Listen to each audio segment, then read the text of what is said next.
ভারতে এবং পাকিস্তানে যে দৃশ্যপট আমি দেখছি, আমরা অনেকে লাভ রিয়েক্ট দিচ্ছি যখন পাকিস্তান কোনো সিদ্ধান্ত নিচ্ছে, কিন্তু আপনি একটা জিনিস খেয়াল করবেন, খুব বেশি সময় লাগবে না।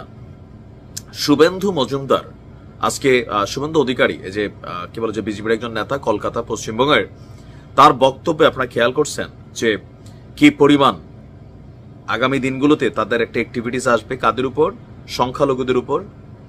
পাকিস্তানের এই ঘটনার জেরে অলরেডি কাশ্মীরের শিক্ষার্থীরা ভারতের বিভিন্ন জায়গায় যেখানে পড়াশোনা করছেন তাদের উপর নির্যাতন চলছে। বলিউড থেকে শুরু করে তাদের দেশের মানুষের ক্ষোভের জায়গাটাও সঠিক যে কড়া জবাব দিতে হবে পাকিস্তানকে সামরিকভাবে।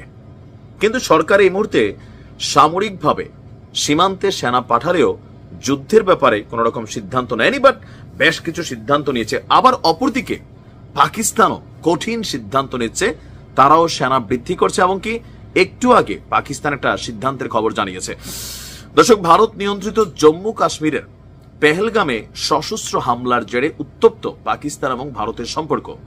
ভয়াবহ এই হামলায় পরোক্ষভাবে জড়িত থাকার অভিযোগে গতকালকে ভারত পাকিস্তানের বিরুদ্ধে বেশ কয়েকটি সিদ্ধান্ত নেয়, আর এর জের ধরে আজ পাকিস্তান পাল্টা ব্যবস্থা নিয়েছে, যার অংশ হিসেবে ভারতের সঙ্গে সিমলা চুক্তি বাতিল, ওয়াঘা সীমান্ত বন্ধের ঘোষণা, এগুলোর সঙ্গে আপনার নিজেদের আকাশে ভারতীয় মালিকানাধীন অথবা ভারত সরকার পরিচালিত সকল বিমান প্রবেশে তারা নিষেধাজ্ঞা দিয়েছেন। এর পাশাপাশি ভারতের সঙ্গে সব ধরনের বাণিজ্য বন্ধের সিদ্ধান্ত হয়েছে একটু আগে।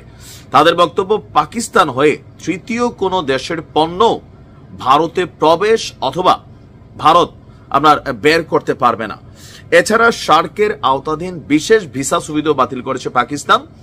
যেসব ভারতীয়র কাছে এই ভিসা আছে তাদের 48 ঘন্টার মধ্যে ভারতে ফিরে যাওয়ার নির্দেশনা দিয়েছে আপনার পাকিস্তান। এর আগে ভারতও কিন্তু একই সিদ্ধান্ত দিয়ে পাকিস্তানিদেরকে ভারত থেকে বের করেছে।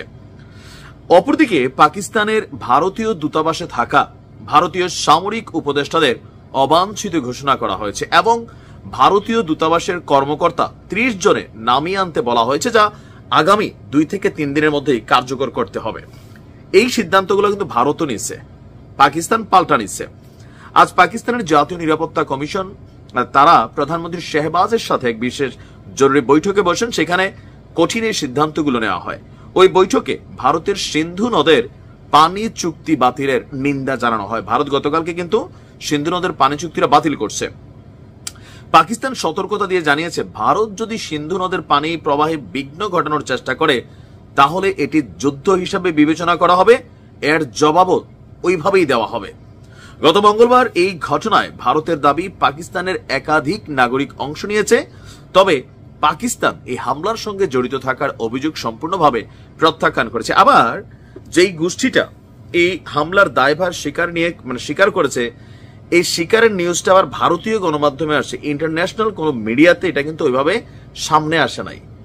এখন এই ক্রমবর্ধমান উত্তেজনা কোথাকার পানি কোথায় গিয়ে গড়ায়, ভারতের যে সেন্টিমেন্ট এটা তাদের জায়গায় তারা যৌক্তিক। কেন?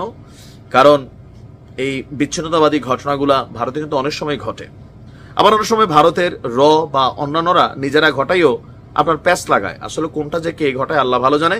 তবে এই যুদ্ধ লাগলে বাংলাদেশের কপালেও এটার একটা আঁচ চলে আসবে।